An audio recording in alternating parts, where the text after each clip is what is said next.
All right, y'all. So we're going to take section 3 notes today. You're going to need to highlight where I tell you to highlight. So we are finishing up Unit 2, and we're going to be talking about the impact of European colonization on the Native Americans. The background is the arrival of Europeans dramatically transformed Native American cultures. We're going to explore the effects of colonization on the indigenous people. The essential question for the whole unit was who were the first inhabitants of South Carolina, the Mississippian people, and how did encounters with the Europeans impact their lives. So we talked about who they were in Section 1. Section 2, we talked about the arrival of Europeans and the first settlement and colonial attempts by Spain, France, Spain, England. And then the learning goal for this lesson is to identify and describe the three main tribes living here in South Carolina when the English came to start a permanent colony. So, key terms that you're going to hear in this lesson. Oh my gosh, stop. Indigenous, this is a vocabulary word. It means native or occurring naturally in a place. It could be a person, plant, animal. You need to highlight the word indigenous and the definition. We're going to be talking about people who are displaced or displacement.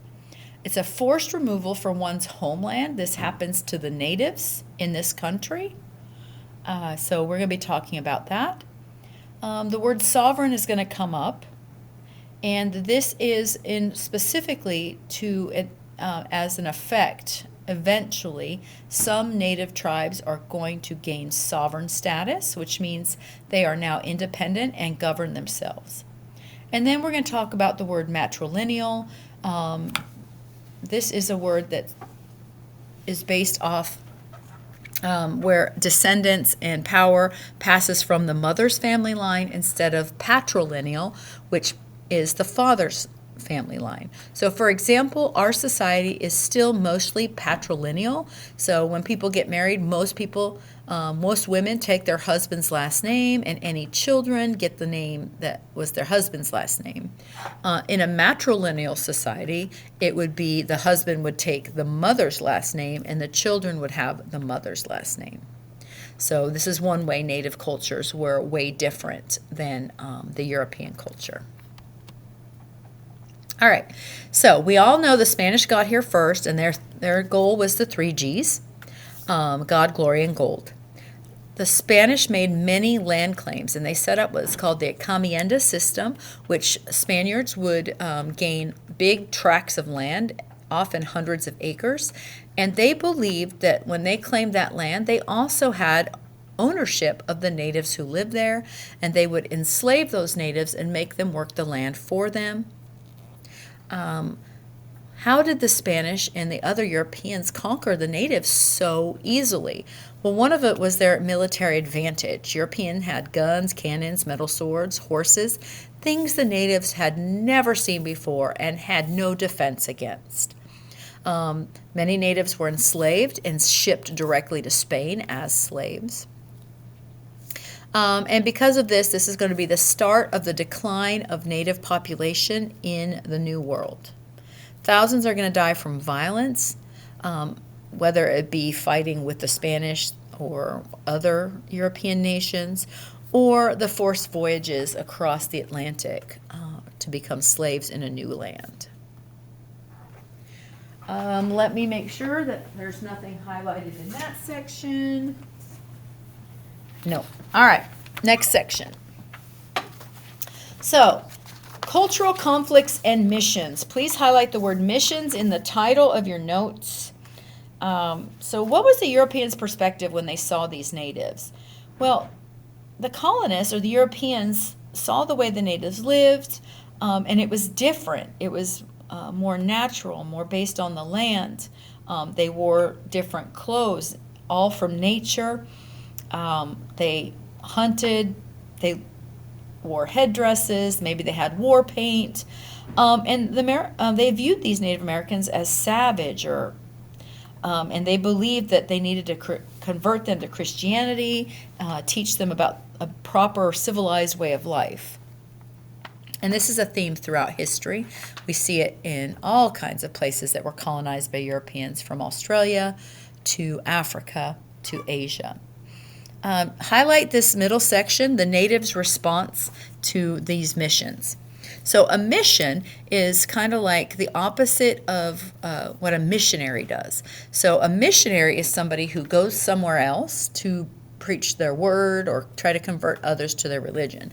A mission is when you bring people into a space like a camp, and you try to convert them, a mass converting of a massive group of people. And with the natives, they were brought to these missions against their will. And because of this, many natives are going to abandon their village rather than enter a mission. They're going to, some are going to flee to other tribes. Some are going to move and relocate to a whole new area. And this is all comes down to a difference in what they believe the perspective of the land is. Europeans are going to bring for the first time to this new world the concept of private property and ownership of land. The natives view land as a shared resource, and this is going to cause a lot of conflict, because to natives, you don't own the land. Anybody's able to use the land. And to Europeans, they own the land, it's theirs, and you're not allowed to be there.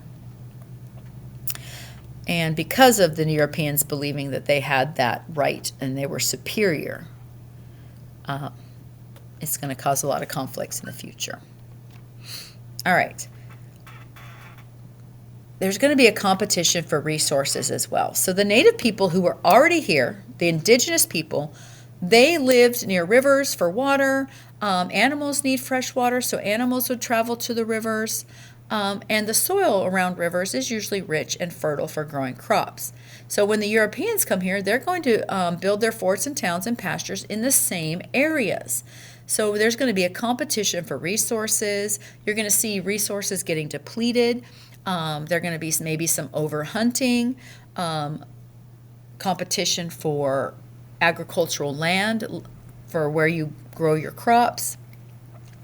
And then there's going to be tribal conflicts as well, because especially the Spanish were very popular for doing, they did this a lot. They're very famous for doing this, is they would pay one tribe to capture other tribes, and then they would pay them for their captives, and then they would take those captives into slavery. And so now you're going to have wars between groups so that they can get paid for their captives. Oh, hold on. Did I have anything here? I did. Okay. I did not.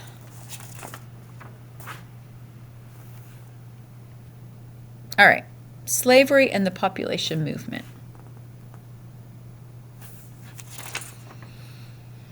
So, here's how it worked. Direct enslavement. Europeans enslaved Native Americans directly. They tried to use them as slaves, but because of the diseases, they died off.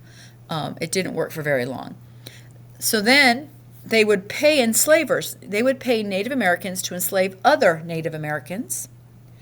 And of course, this is then going to stress the population as more and more people either abandon an area or get enslaved. The birth rate is going to go down. There's going to be more deaths of infants during this time in the Native population. And then you're going to see a mass migration. Groups are going to move away from the Europeans and the other tribes, enslaving tribes, the tribes who kind of sold out against their native people and are selling other natives that aren't in their tribe for money. However, highlight this, disease was the greatest killer. Highlight disease, the greatest killer. Also highlight 90% population drop. Okay, of the natives that remained after all of that, 90% are going to die off because they have zero immunity to these European diseases that we looked at during the Columbian Exchange. There was a whole long list of European diseases that the natives had never been exposed to and had zero resistance to. You put that together with forcing these natives to live in small spaces in a mission. When the disease breaks out, it's going to spread rapidly, and you're going to have massive deaths in these missions. This all starts around 1540, about the time the Spanish, Hernando de Soto and all of them, start trying to set up colonies and start exploring and trying to claim North America for their country. It's going to begin the devastating disease period. And it's catastrophic. Another sad thing that happened with the natives is they start to depend on European goods, and they're going to start to abandon their own cultural practices, like making their own goods. Their crafts are going to be abandoned. These new weapons that they trade for, a lot of things that happen early on is Europeans want the deer hides and the beaver pelts and whatever hides that the natives get from hunting. And they trade European goods like guns, even horses, and unfortunately rum, which is alcohol, for these pelts, these hides, these furs. And when the natives get things like guns, it's going to change how they hunt and how they fight each other. But probably the saddest thing is the introduction to alcohol to these Native American societies. It's going to affect them like a deadly disease. Alcohol can be highly addictive, and then it can affect and devastate families and whole societies.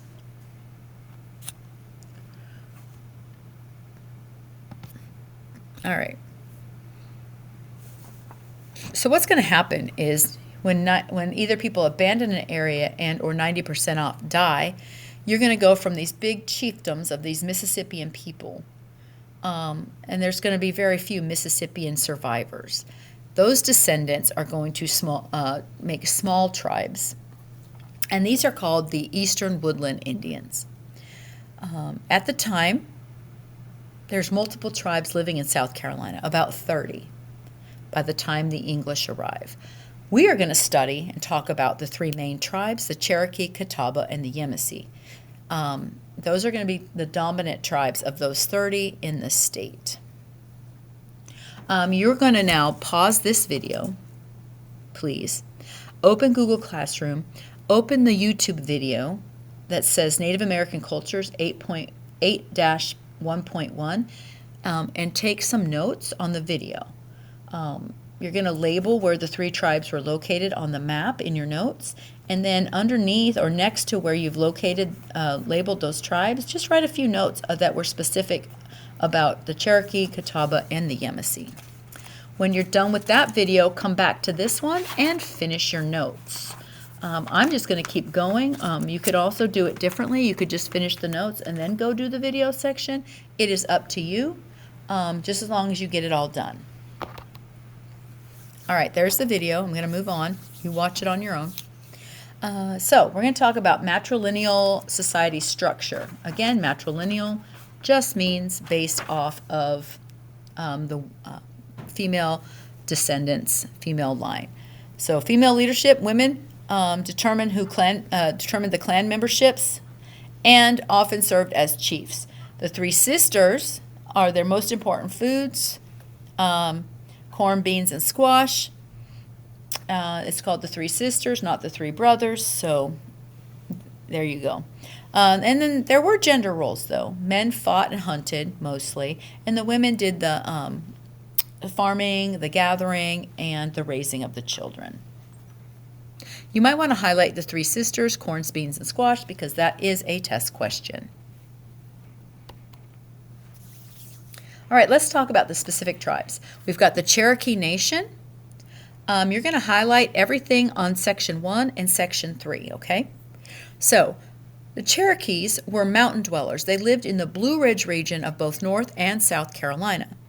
Their villages were structured behind a palisade. In the center would be a large council house surrounded by 50 or so houses. And there was 7 clans in the South Carolina or North Carolina region. They were matrilineal, which meant the woman decided the clan membership. Every Cherokee tribe had 2 leaders. They had a white chief for times of peace and a red chief for times of war. And each of those chiefs had very specific and different roles. In the summer, they lived in a more grass-type open-air house to keep it cool and be more comfortable. But mostly, they lived in the winters in wattle and daub in their villages. And that is something, a vocabulary term, wattle and daub. Woven sticks covered with mud and then having a roof over the top. Okay, remember, highlighting 1 and 3. Let's talk about the Catawba. The Catawba were renowned warriors. They were feared by other tribes for their fighting skills. They were also known to scalp their victims. They were master potters, known for beautiful pottery and craftsmanship. They called themselves the River People, and in parentheses, you're going to want to write this and highlight this on your note. Yeiswa is basically their language that means the River People. And they built their villages along the Catawba River. They used the river for trade and fishing. They lived in wigwams instead of wattle and daub. And they made canoes to travel back and forth on the river. And then finally, the Yamasee. The Yamasee lived on the beaches, and they had 2 different homes. In the summer, they lived on the beach in wigwams that they made from like palmetto and leaves and things like that. In the winter, they retreated inland along the river and lived on the river in more wattle and daub type homes. You're going to highlight diverse origins formed from different tribes that were displaced by wars. And you're also going to want to write the word refugee, because if you're displaced from your home, you are a refugee. R-E-F-U-G-E-E. They were refugees. They were not a tribe that traveled together. They were a bunch of people displaced from other tribes who came together for protection, safety, and just basically life. And they settled in that region of South Carolina near the coast. They were very violent. They were expert fishermen. They weren't like the Cherokee. They didn't drug the waters and then have the fish just float up and pick them off like fish in a barrel. But they still were very good, skilled fishermen. And they traded a lot of those seafood for other goods. Again, highlight the center. So what was the impact then? Obviously, the impact of 90% dying from diseases is huge. However, even after that 90% died, there's still a struggle between the remaining natives and the English colonies for that land. It's going to intensify. We're going to see battles and fighting break out. Eventually, the government of the United States or the colonial government is going to force these tribes to move from this area all the way to the Oklahoma Territory. Okay, this country is about 3,000 miles from coast to coast. From the East Coast here all the way to Oklahoma is about halfway across the country. So if your math is mathin', it's about 1,000 to 1,500 mile march. It was called the Trail of Tears. A lot of natives died. It was a very sad time in our history. Some may have escaped or weren't gathered up because they were hiding or not available. They do stay and form some smaller groups in the area still today. So out of the 30 tribes, there's about 9 state-recognized tribes left today. Of the 3 major tribes, the Catawba and the Cherokee groups are both now sovereign states or have sovereign government status, which means on their reservations. So the Cherokee, who are still in Oklahoma, and the Catawba, who are located not far from York and Rock Hill in the Piedmont, they have their own governments in their reservations, their own laws, which means that they are subject to their laws and not necessarily the federal laws on their land. Now, if they leave their land, they're subject to federal, but on Indian land, they are only following the laws of their tribe. The Yamasee, unfortunately, did not survive. They broke apart and probably were displaced refugees again.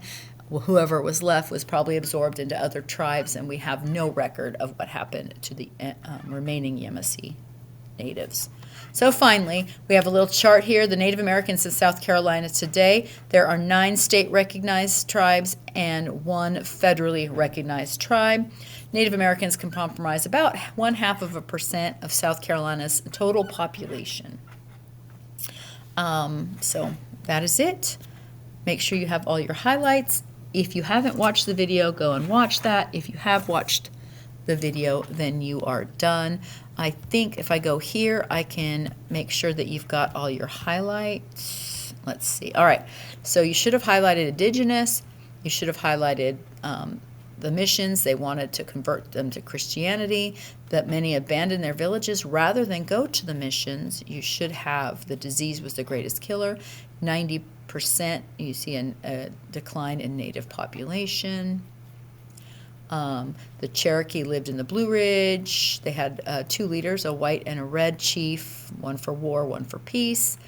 The Catawba people are the river people, the Yeiswa people. The Yamasee have diverse origins from being displaced by wars. You need to know that it was by wars, and that they're refugees because of these wars. And I think I had you do the 3 sisters, but I think we've done that somewhere else before. All right, and that is it. You now have everything you need to study for your test next Wednesday.